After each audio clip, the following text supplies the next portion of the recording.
Yung mga boss, grabe yung nangyari ngayong magdamag.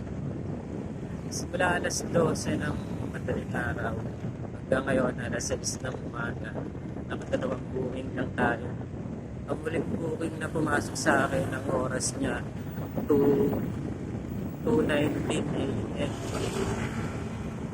Ito ngayon, pauwi na ako. Mag-aalas 6 na. Wala na, hindi na siya nasundan.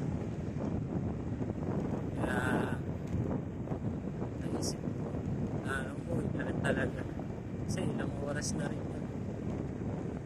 Wala talaga napasok. Pero, may nadating na ibang rider. Sila mayroong booking. Pero, ako wala talaga. Tinuugod ako ng malala. Ganun talagang araw. Tawag nga. Ayun na. Huwag kayo iiyak. Bawi na lang tayo.